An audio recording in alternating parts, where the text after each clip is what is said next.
Welcome to the South by Southwest panel, Understanding the Motivation Behind Extremism. My name is Michael Duffin, and I serve as an advisor on countering violent extremism at the U.S. Department of State. This panel features some of the top experts who have worked directly with individuals radicalized to violence. Our first panelist is Dr. Heidi Ellis, an associate professor of psychology at Harvard Medical School and Boston Children's Hospital, and director of the Trauma and Community Resilience Center.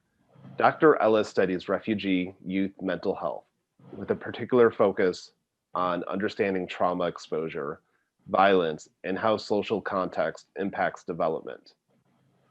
Our next panelist, Dr. Stephen Wine, is a professor of psychiatry at the University of Illinois at Chicago's College of Medicine and director of global medicine at the Center for Global Health. For 30 years, he has been conducting research both with refugees and migrants in the US and in post-conflict countries, focusing on mental health, and violence prevention. Mr. Christian Picciolini, our final panelist, became a neo-Nazi skinhead at the age of 14 and spent the next 8 years of his life radicalizing and recruiting others to the Chicago area Hammerskins. Decades removed from the white power movement, Picciolini now helps others disengage through his organization, the Free Radicals Project. He is an award-winning television producer, author, and public speaker. Even before the COVID-19 pandemic, extremism was on the rise globally. From Christchurch to El Paso, white supremacists were targeting minority communities in an effort to accelerate what they believed to be an impending race war. Extremism is not exclusive to one group or ideology. In Syria and Iraq, for example, thousands of volunteers of the so-called Islamic State, representing 100 plus countries, enslaved, tortured, and murdered those who disagreed with their extremist worldview. While our first inclination may be to call these people monsters or brainwashed, the reality is much more complex. This expert panel will discuss the personal, societal, and environmental factors that lead people to join extremist groups and how the tech sector can work with intervention providers to steer people away from such violent movements. I'd like to start with Dr. Ellis and Dr. Wine. A lot of people simply dismiss those who commit acts of terrorism as insane. Is this really the case? Are they neurologically wired differently? Dr. Ellis, please go first. Thanks, Mike, and thanks for the opportunity to be part of this really important panel. So it's a great question. There's really no evidence that that's the case. Research into this has resoundingly shown that psychological profiles of terrorists are really quite unremarkable. So the idea that there is some unique psychological marker or that these individuals are somehow wholly different from you and me has not really been borne out. That's not to say, however, that mental health or psychological well-being has no role to play in preventing terrorism. There is some research suggesting that mental health problems like depression or anxiety, in combination with other factors, such as being ostracized or perceiving that you're poorly treated by government, can create vulnerabilities to violent extremism. So I think mental health care and psychosocial support have an important role to play in helping to prevent violent extremism, even though it's clear that mental illness doesn't explain the phenomenon. And Dr. Wine? Yes, I agree with what Heidi has said, and I don't really think that we should be looking at terrorism as a reflection of a particular brain or psychiatric disorder or personality style. And you know, there are some studies that Heidi points out that show some trends, such as that 40% of persons who get involved in white supremacism may have had some kind of family trauma or violence or things like that. But I don't think we should look at these as generalizable to all or as even necessarily causal. And I think we should remember that there haven't been really good controlled studies that compares that to another group, because these things have pretty high rates in the population as a whole. So I think we should be careful about coming to conclusions. I, on the other hand, would suggest that we should be looking at terrorism more from a social perspective, and we should really think about the social processes that lead to involvement in violent extremism. First and foremost amongst those is the internet. and the online proliferation of hatred and extremism. Second is recruiters, in person or online, who really know very well how to sniff out vulnerabilities in people and motivate them to mobilize or join an extremist group. And I think we should also be really thinking about leaders, political leaders, cultural leaders, community leaders, who are supporting intolerance, discrimination, and hate, and do something about that. Thanks. Christian, you've spoken to audiences around the world about your radicalization at the early age of 14. Can you walk us through the process? How long did it take to radicalize? And why would the son of an Italian immigrant find a nativist xenophobic movement so appealing? Thanks, Mike. Yeah, and I appreciate being here too. I think it's really important to understand, like Dr. Ellis and Dr. Wine said, that there really is no general answer for why people become attracted to this. And my story is both similar but different than a lot of people that I've worked with. I am the son of Italian immigrants. My parents came to the US in the mid-1960s, and they were often the victims of prejudice. So racism really wasn't something I learned at home. But because my parents are immigrants, they also had to work extremely hard. They were running a small business that kept them away from home 7 days a week, sometimes 14 hours a day. And I didn't see them very much. So while I knew I was surrounded by a lot of love and and support, I also wondered why I was abandoned. And I wasn't mature enough to ask them those questions. So I went looking elsewhere for it. And I think it's important to understand that ideology with the people that I work with and with myself wasn't the primary driver to go in that direction. Instead, it was kind of a broken search for three really important things: identity, community, and purpose. I had felt pretty invisible and bullied growing up, even though I was surrounded by a lot of love. So I went searching for those things, and I hit what I call potholes in my life's journey. And potholes are things like trauma. They are abuse, they're poverty, job loss, even privilege can be a pothole if it keeps us too separate from humanity. Mental health can be a pothole, health, and all those things that are difficult life experiences that are difficult to navigate. And they kind of detour us to the fringes where narratives of identity, community, and purpose are very loud and often toxic. And for me, at 14 years old, I was standing in an alley, I was smoking a joint, and this guy came up to me knowing that I was vulnerable for recruitment. And he drew me in knowing that I didn't really have any other outlets for that identity, community, and purpose. So I was willing to abandon everything that I had been taught, all the values that I was raised with, for this reward that suddenly kind of reared its head and it never had before. And I was willing to forget everything that I'd been raised on to kind of get something more tangible, even though I knew I was hurting people. Dr. Ellis, you've conducted more than a decade of research on the factors that led some Somali refugees to support violent extremism. Based on your work, what makes someone more vulnerable to extremist propaganda than others? Yeah, Mike, as you say, I've done a lot of research trying to understand this. It's a work in progress. My research has largely focused on Somali refugees, though I want to make clear that that's not because that particular group is more at risk than any other community. I started working there because there was a particular issue with some youth joining Al-Shabaab, which was a terrorist group in Somalia. But if you look population-wide, the rates of extremism are no different than other groups. So that said, the questions I was asking in that research had to do with trying to understand broad factors across a whole population that might create more vulnerability to violent extremist ideas.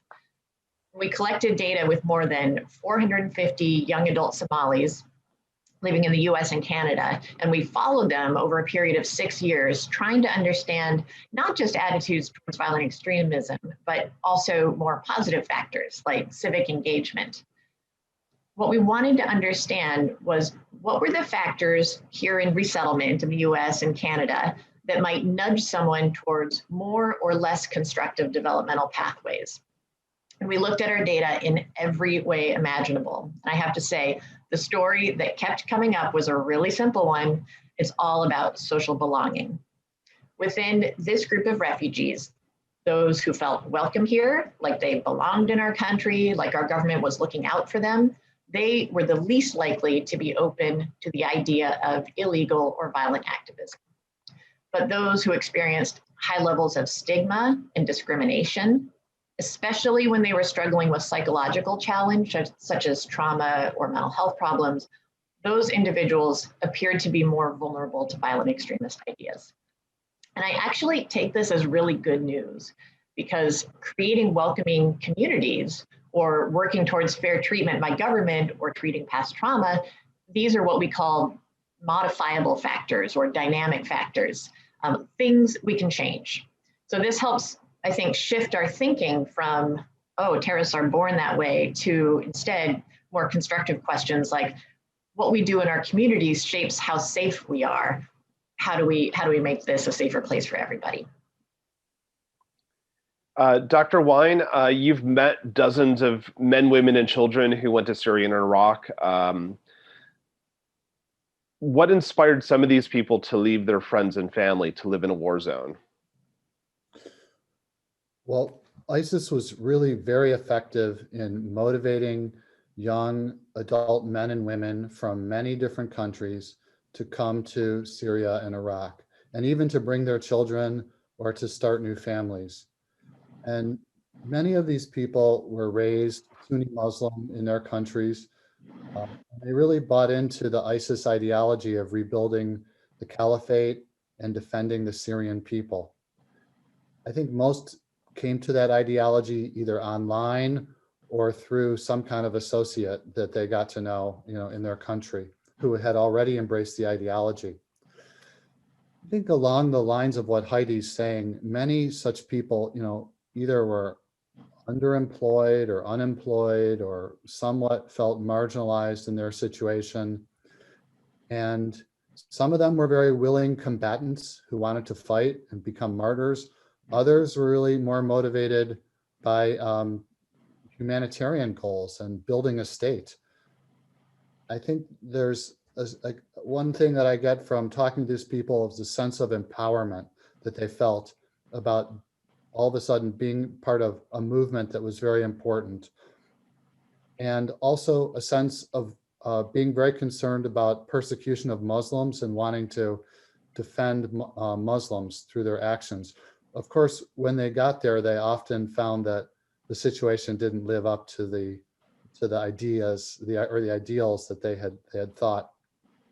I also want to note I've spoken with many women who were essentially escaping situations of really bad abuse in their families and with nowhere else to turn to. And so the idea of going to Iraq or Syria was like a good option. It was like an escape valve from a terrible situation.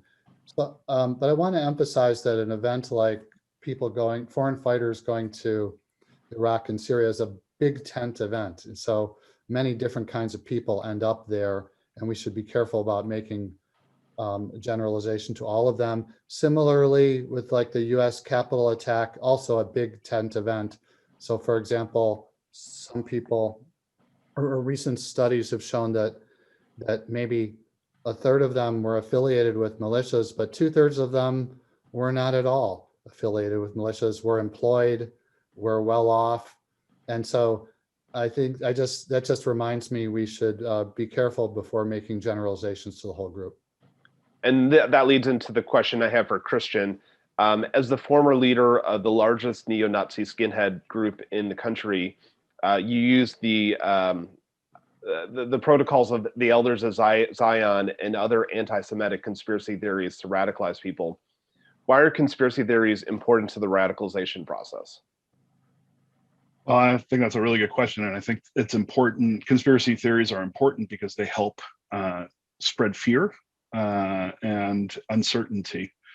Even though the conspiracy theories themselves are very clearly to the adherents pointing, to answers, the fact that they exist, opposed to the reality of things, creates uncertainty. And I think uncertainty really is the one factor, if we were to generalize, this is the one factor that leads people to radicalization, or at least primes people for radicalization, because that opens people up to all sorts of kind of lottery ticket answers for their problems. And it allows them to also place the blame on the other. And I think, because things like the Capitol siege were a big tent event, and I agree with that, because we saw militia there, we saw,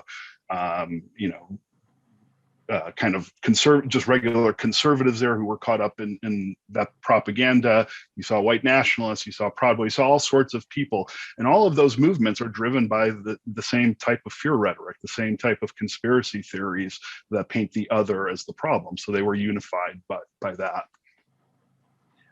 As we've touched on already, some of those accused of committing violence that day were longtime members of violent extremist groups, including the Proud Boys and Oath Keepers, whereas others followed conspiracy theories from QAnon. Christian, are these two sides of the same coin? And how would you approach an intervention of a QAnon follower versus a member of the Proud Boys? I don't think that they're two sides of the same coin, although they are, if the coin had multiple sides, more than two, they would be part of the same coin.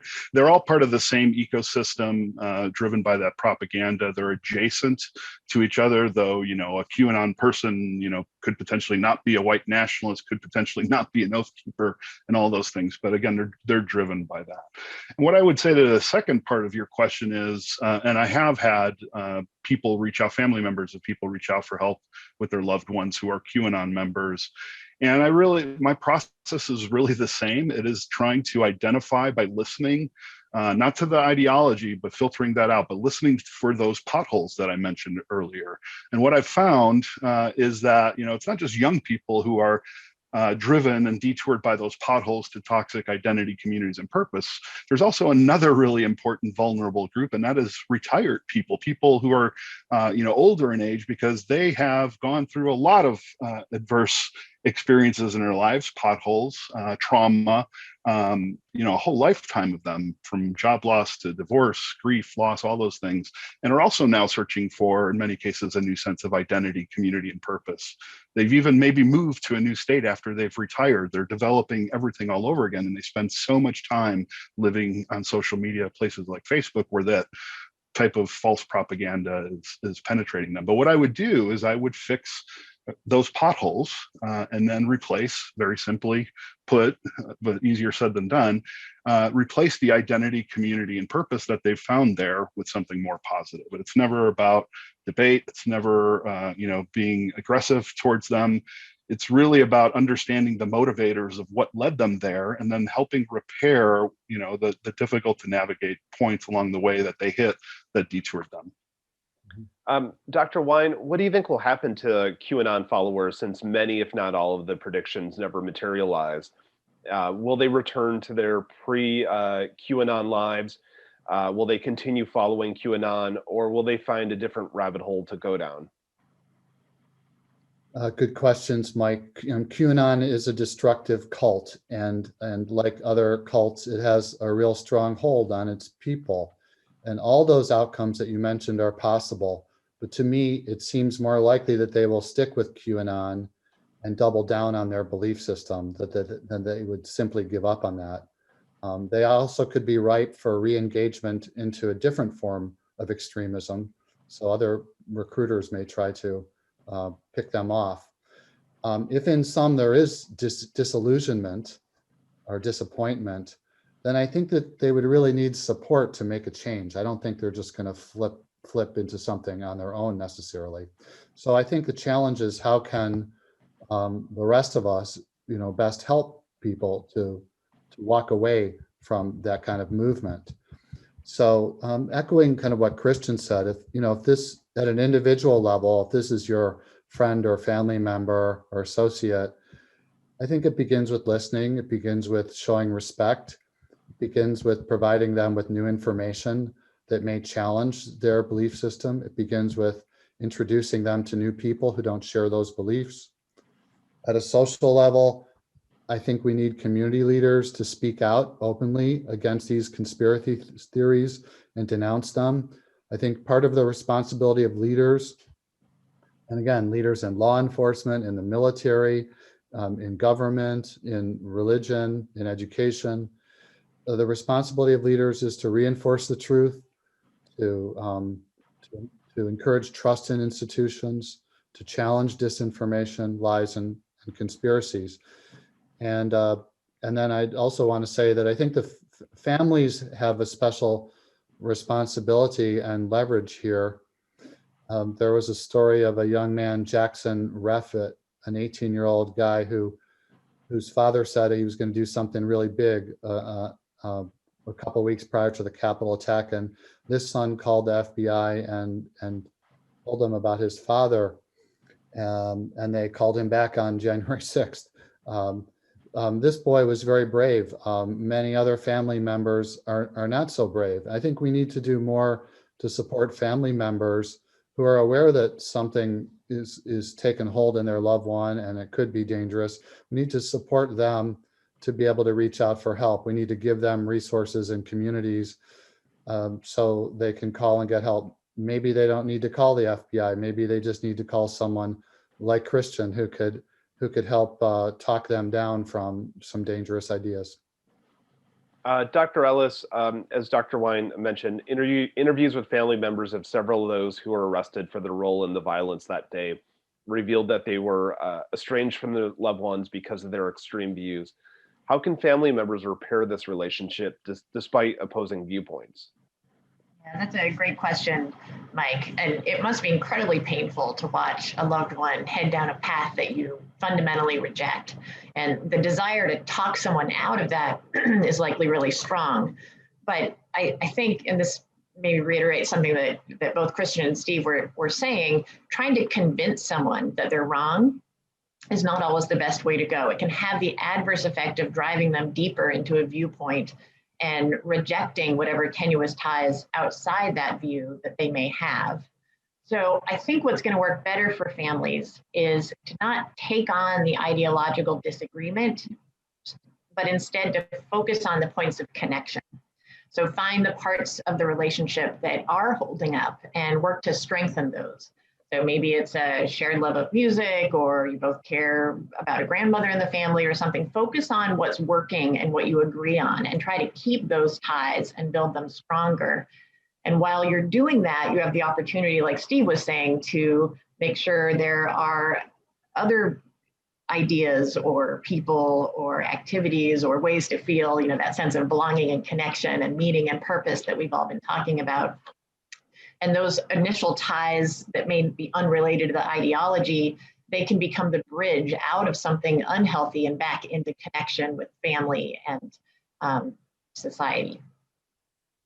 I want to stay with Dr. Ellis. I want to talk about the tech industry.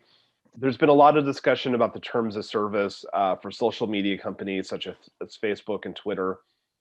From a mental health standpoint, what are some of the signs we should be looking for concerning people who intend to harm themselves and or others? So actually, I'm glad you asked this question right now, because as I was answering the last one about not confronting your loved ones, I was also thinking about the fact that there can come a time when you have to take action. And Steve was talking about this as well. If someone starts dropping hints, and they almost always do, drop hints that they might engage in something violent, then we need to move from being a bystander to being an upstander. And this is something that we see a lot on social media, that suddenly there's going to become more information, more detail, some more clear statements about planning to take action. And that's when we need to make sure we let someone know, make sure there's help for the individual, if necessary, bring in law enforcement, like the story we were just hearing about. Most of the time, someone who's going to engage in extremist violence does what is called leakage, where they start saying out loud, often on social media, that they're planning to do something. And that's certainly a time to say something. Dr. Wine, what role can family members play in the disengagement process? Well, family members could play very important roles. We know that families can really support the changes that people want to make.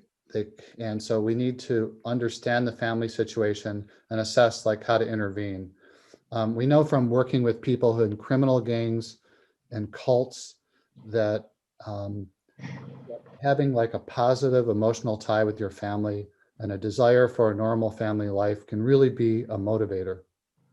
But we also know from working with some persons who've gotten involved in extremism that a lot of times the family might have been involved in encouraging the person in that direction. So I think it's very important to sort that out. And in some cases, we might need to create some distance between a person and their family that holds those views. In other cases, kind of like Christian was saying, there may have been family tension, conflict, abuse, trauma, and those things need to be, say, healed or addressed in order to have the family provide a supportive environment. In other cases, the family could be a real positive support for disengagement, and we might want to do everything to amplify that support, kind of like Heidi was saying, and to make the family an even better resource for the person who wants to make a change.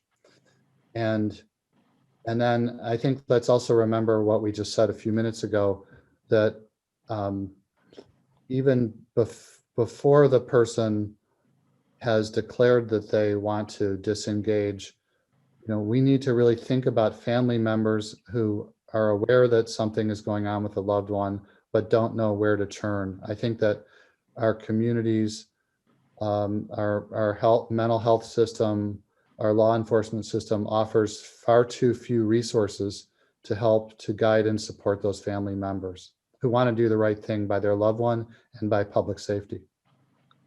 Dr. Ellis, going to you. You live and work in Boston, and obviously 8 years ago they had a horrific attack where the mastermind radicalized his brother to help him perpetrate that violence. What are your thoughts on how what can be done if another family member is enabling this violent behavior?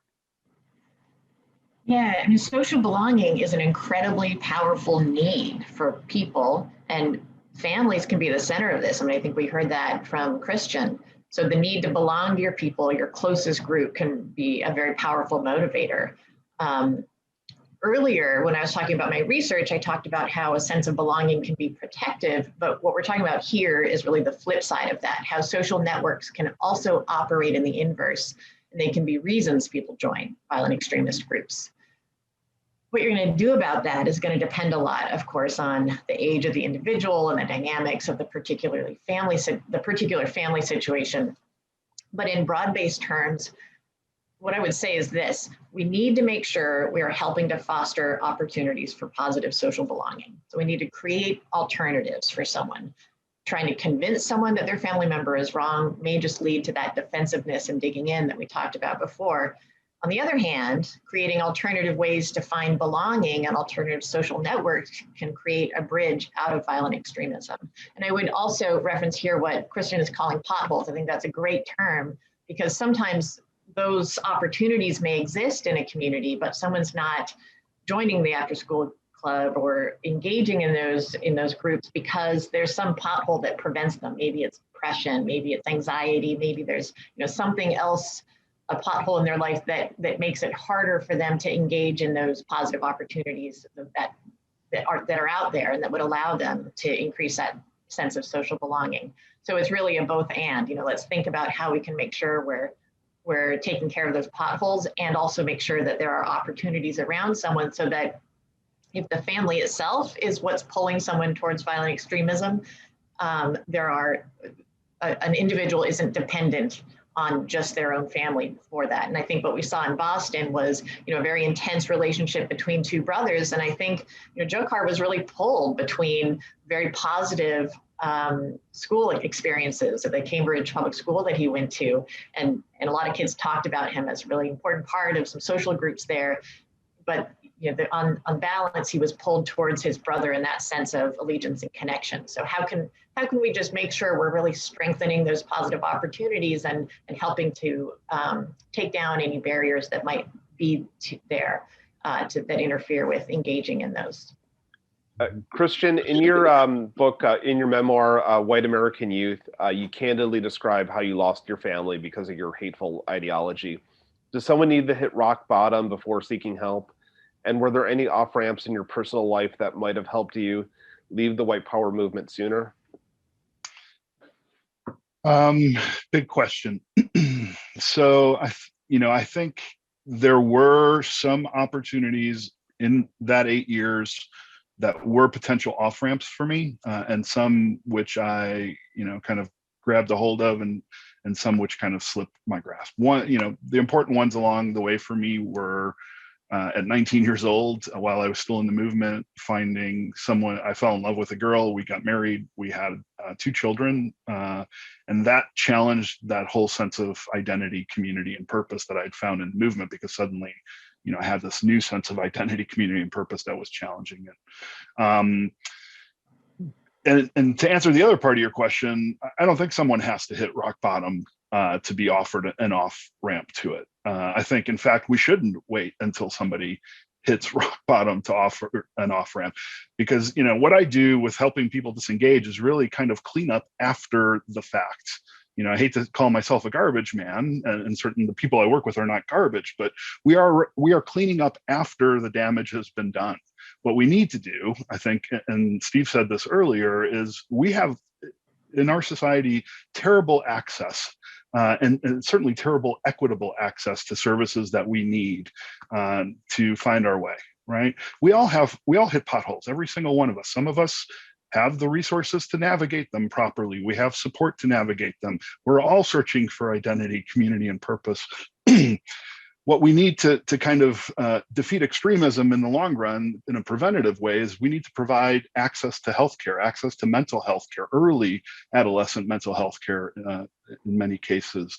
We need access to jobs. We need access to education, which many communities don't have. And this is across the board, not just for white communities that are being radicalized, but for communities of color that are suffering just because they don't have access to those resources. So I think, in terms of prevention, this really is a kind of a, social services, approach to combating extremism in the long run. But certainly we have people who are, in this now, and what do we do about them? And I do think that we need access to resources like mine. We need more national access for parents, for loved ones, for teachers, for counselors. And I think we need to train the tools that we already have in place. We have therapists, psychologists, teachers, parents. They are all, first responders, or at least first, observers of the process of radicalization and the people they love. So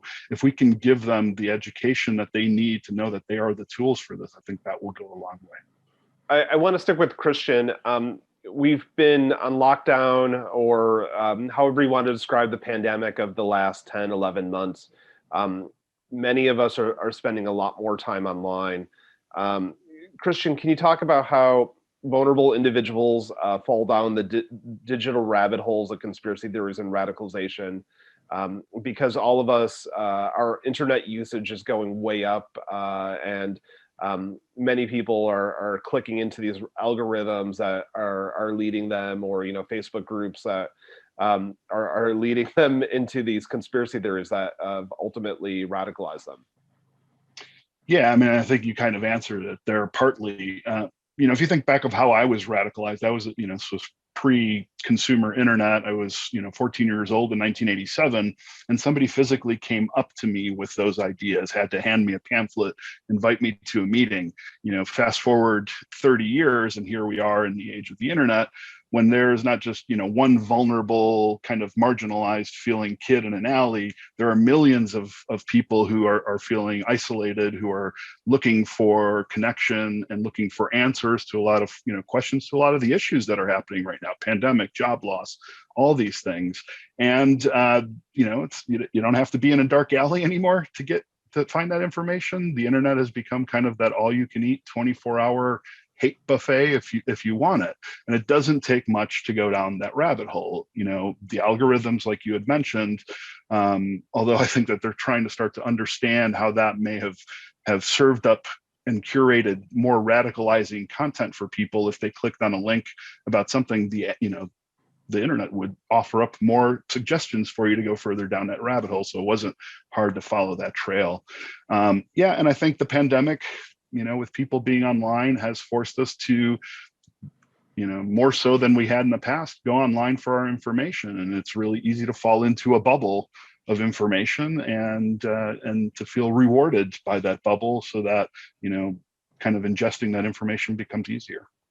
I'd like to ask the two mental health professionals we have here about how the tech industry can work with mental health professionals to ensure vulnerable individuals are not recruited by extremist groups. Dr. Wine, can you go first, and then Dr. Ellis, please? Sure. I think just a big picture point. I think one thing that Christian, Heidi, and I are saying is that we can't leave prevention of violent extremism to law enforcement alone. There are other sectors of society that have to get engaged in this. Law enforcement plays a critical role, but if it's left to them, it's not going to succeed.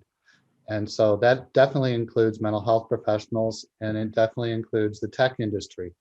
So, as Christian was saying, let's acknowledge the simple fact that if you're sad, angry, isolated, and you're on the internet, you have a much greater chance of encountering intolerance, hatred, violence, conspiracy theories than you do mental health or psychosocial support.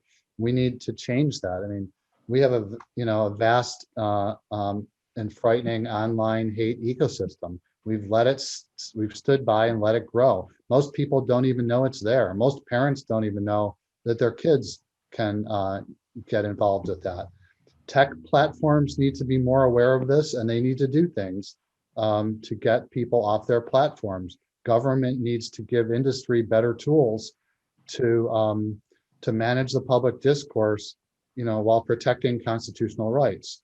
Now, tech and mental health have come up with some very interesting, innovative interventions. There's a group called Moonshot CVE that has developed a program whereby, if, like Christian said, you search for something online about hatred, well, you might encounter one of their ads. And if you click on that, then you're led to some educational videos that are trying to speak to you and send you a different message to challenge that ideology. There are other programs out there in the US and in other countries where you have people like counselors who go online and basically try to connect with people who are asking questions, flirting with extremist ideology, and trying to encourage them to join an offline conversation where they invite them into a kind of counseling to try to help them to leave the movement. So these are good innovations. These are just really small, but they're effective efforts to try to get in there and get a foothold in this online hate ecosystem. The problem is they're a drop in the bucket right now. So we need to develop more of them, and we need to scale them up. We have a lot of work to do in this space. And Dr. Ellis?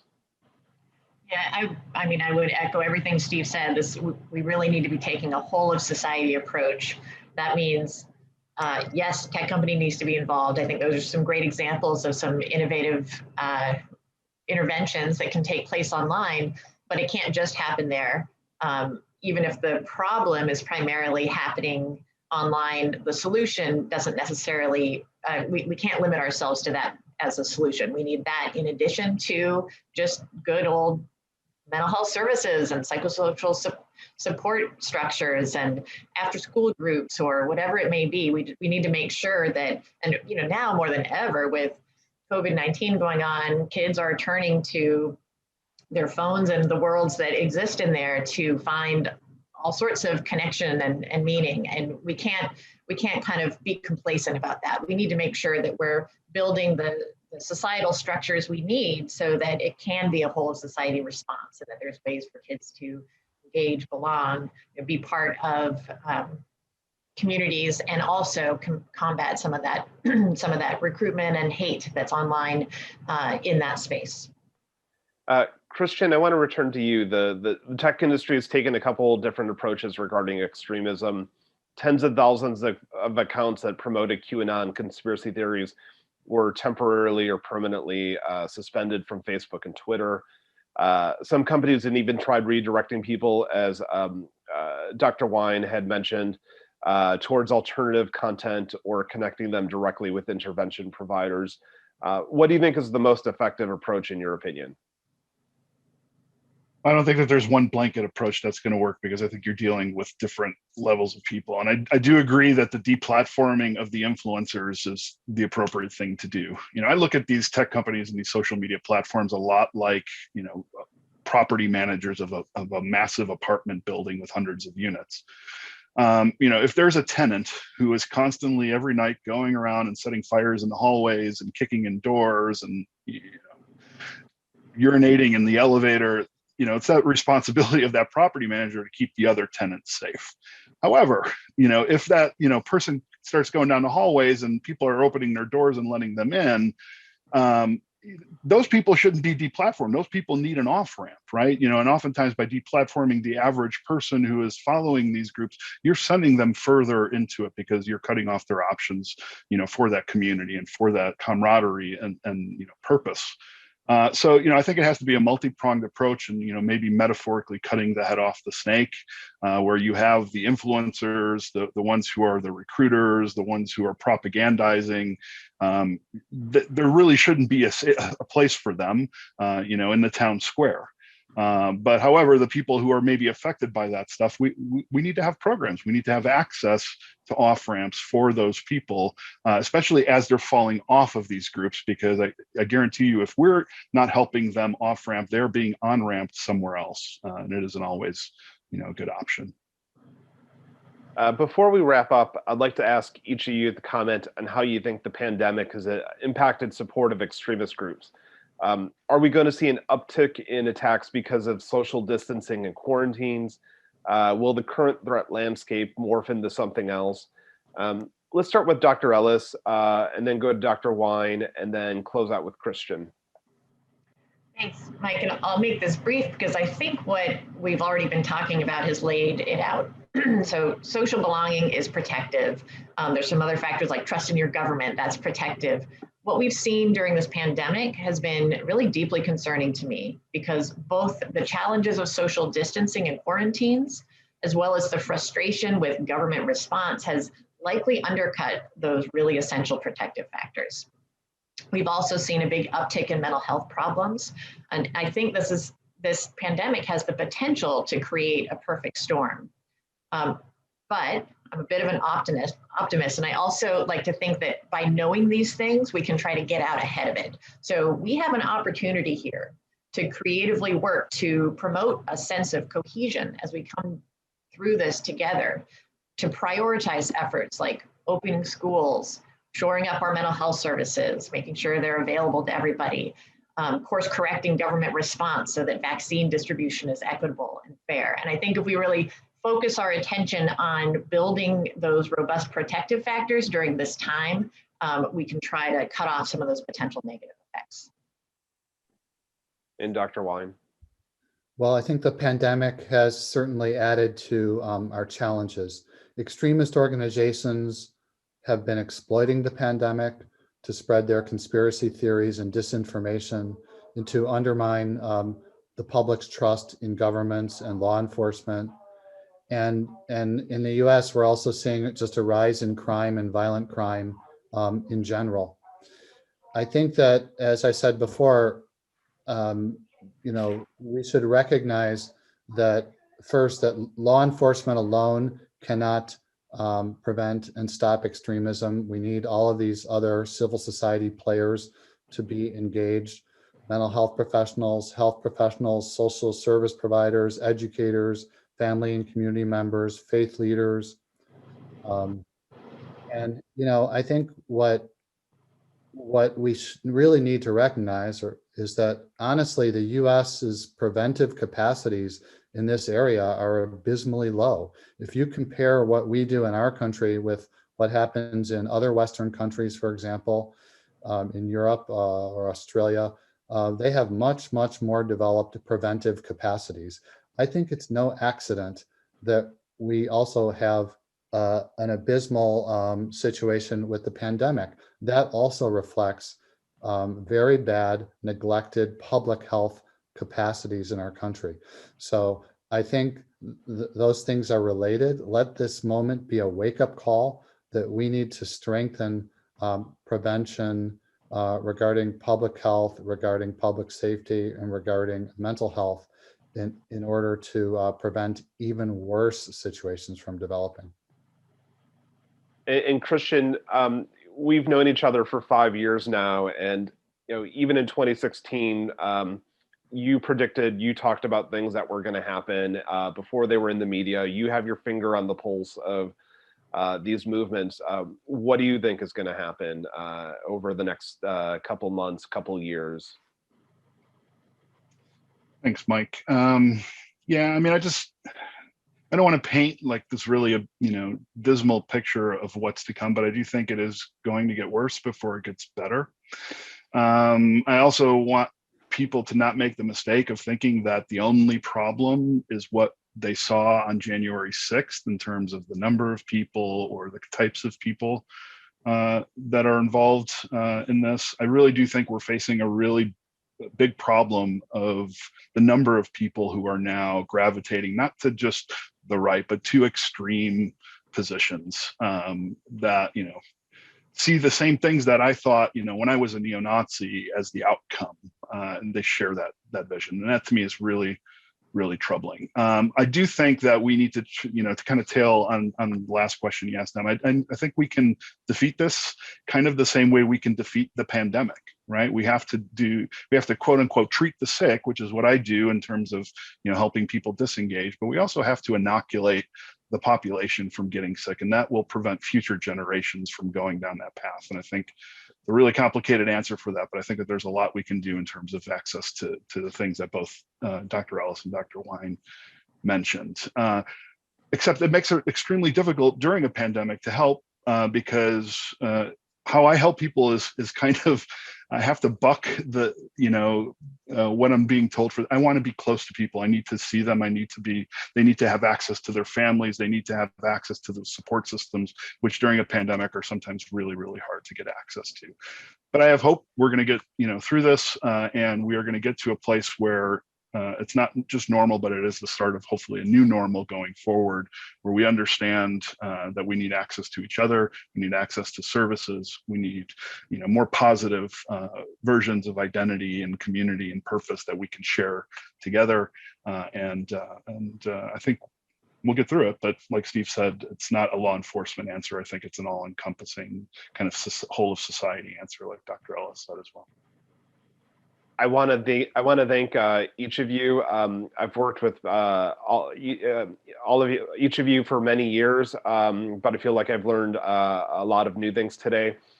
It's been an amazing discussion. I also want to thank South by Southwest for the opportunity to discuss this topic, and everyone who's watching. Hopefully we get to have these discussions in person next year. Before we log off, I want to make a simple ask of the audience. If you see someone whom you believe is in the process of radicalizing, get them help. Call a mental health professional, call a religious leader, or call an organization like Christians, the Free Radicals Project. The earlier someone gets the help, the less harm they will cause to themselves and others. Thank you so much again for your time.